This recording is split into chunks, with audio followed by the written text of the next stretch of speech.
Boker Tov, Shavua Tov, Mvorach, à tous et à toutes cette semaine. Nous allons lire à la Torah Parashat Vayechi. Vous allez vous rendre compte quand on va lever le Sefer Torah que Parashat Vayechi, elle ne commence pas à la ligne, une nouvelle ligne, comme la majorité des parachutes dans la Torah. Elle s'appelle Parashat Touma.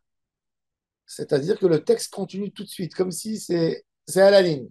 Il n'y a pas un arrêt, il n'y a pas une différence, il n'y a pas un peu de blanc dans le parchemin. On a l'habitude de faire une séparation, de laisser un espace de quelques lettres pour faire une séparation entre les sujets, de descendre à la ligne et de laisser la moitié de la ligne vide pour comprendre tout un autre sujet. Et bien là, cette paracha n'est pas une paracha Petucha ouverte, c'est une paracha Stouma. Et Rashi nous dit, lama paracha zou Stouma, shenistemu enehem chez Israël, qu'à la mort de Yaakov, et nous cette paracha, elle va nous raconter la mort de Yaakov. Ah ben après la mort de Yaakov, les yeux du Ham Israël se sont fermés par les misères de l'esclavage. L'esclavage, c'est de la souffrance.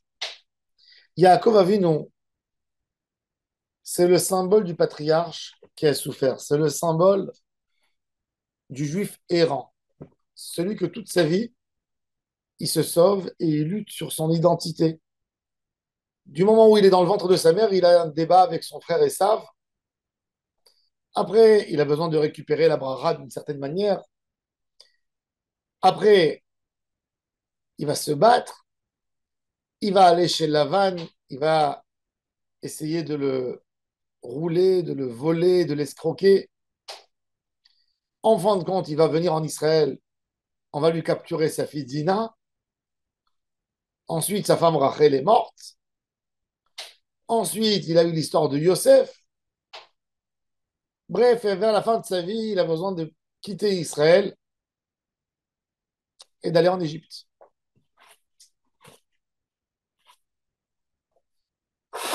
Alors nous, on parle de la vie de Yaakov comme si tout était dans l'abondance et c'est que à la fin de la vie de Yaakov que les problèmes ont commencé. Mais il y avait tellement de problèmes dans la vie de Yaakov. Mais la question, c'est comment on regarde les événements que Hachem nous amène. Yaakov Avinu, c'est le symbole de la Emouna aussi. C'est le symbole du juif qui ne perd jamais confiance en Hachem, même dans les moments les plus obscurs, même dans les moments où Yaakov pensait qu'il pouvait mourir, qu'il pouvait être exterminé, comme la rencontre avec son frère Esav. Yaakov dit et est serein dans la promesse divine d'Hachem. Il a fait cette fille-là, il a partagé les enfants d'une certaine manière pour ne pas qu'ils se font tuer par Esav et il est parti dormir. Il est parti dormir, c'est-à-dire qu'il est confiant à 100% à Hachem. Ça, c'est la confiance. Quand on a cette confiance absolue en Hachem Itbarach, on peut passer les événements les plus durs de la vie et on reste bien. On reste bien parce que on a une émouna en Hachem.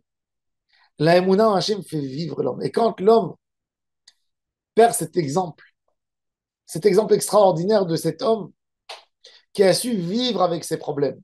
Vous savez, les problèmes, on ne peut pas les éviter. La question, c'est comment on vit avec nos problèmes. C'est ça la vraie question.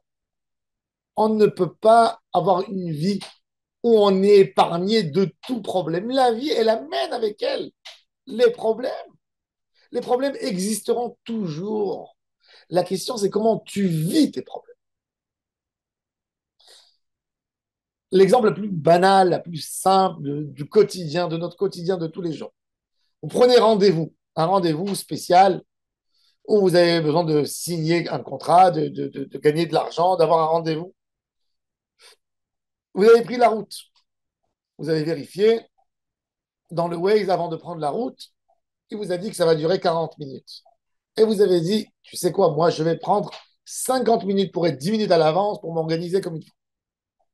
Vous avez pris la voiture et tout d'un coup, vous voyez dans le Waze des embouteillages, et ça monte, et c'est 1 heure et 1 heure et quart, et vous stressez, et la personne, il roule, il regarde. Et là, la personne, il a deux options d'agir. Première option, c'est de grogner, d'insulter les chauffeurs à côté de lui. Regarde comment il conduit, regarde cela, regarde cette route, comment elle est étroite, ils n'ont pas pu faire une route plus large, pourquoi on est là tout le temps, etc. Rouspéter, rouspéter. Il y a une autre personne qui se dit, c'est Mehet Hachem, il essaie de faire un appel au bureau, d'expliquer la situation, et puis il met un CD de musique pour se détendre.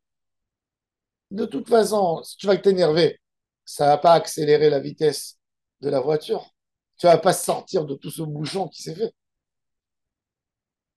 Il y a Yaakov Avinu, dans chaque problème qu'il avait dans la vie, il cherchait la lumière. Comment le vivre? Et c'est pour ça que, quelque part, cette paracha, elle termine par Vayechi Yaakov. Yaakov, son idée, c'était de vivre bien avec les problèmes. Le problème existe. Comment je vais vivre de la meilleure manière? Comment ce problème ne va pas gâcher mon quotidien de tous les jours? Comment il ne gâchera pas ma prière, ma avodat Hashem? La douleur du Ham Israël, c'est qu'on n'a plus des exemples, des hommes exemplaires qui peuvent nous expliquer comment vivre quand quelqu'un reçoit sur lui la douleur et panique et perd sa tête et ne sait plus comment agir avec les problèmes. Ça, c'est la galoute de l'homme. L'objectif de la galoute du Yetzirah, du Satan, c'est d'amener un problème et de déséquilibrer l'homme. Tout le mal qui peut arriver à un homme, que le Yetzirah essaye de lui amener, c'est pour le déséquilibrer. C'est pour que sa vie, elle soit abîmée. Pour que, dans son histoire, il a perdu de l'argent, et bien que ça engendre sur sa shalom bayit, que ça engendre sur l'éducation de ses enfants, que ça lui fasse d'autres problèmes. L'homme qui est sage, qui comprend, il dit ça, c'est un problème à affronter. Tout le reste, je garde, je préserve, je fais attention. Ça, c'était la grandeur de Yaakov Avinu, de savoir séparer entre les choses et de vivre et d'affronter le mal qui arrive et de savoir se préparer à lui. Le malheur du Ham Israël, il a commencé quand on est rentré en galoute. La galoute, c'est de perdre la tête. Quand on perd la tête, ça, c'est la chose la pire qui peut arriver à un homme, de perdre sa tête. Qu'Hachem fasse qu'on ne perd pas la tête, qu'on est toujours dans les situations plus compliquées de la vie, qu'on ne perd jamais la tête, qu'on ait toujours cette force de vivre avec ce qui se passe, de savoir gérer. Et là, même s'il y a un problème, on n'est pas en galoute. On est là pour l'affronter et pour bien vivre et pour l'accepter, pour être capable de vivre avec. Baruch Adonai Leolam. Amen. Amen.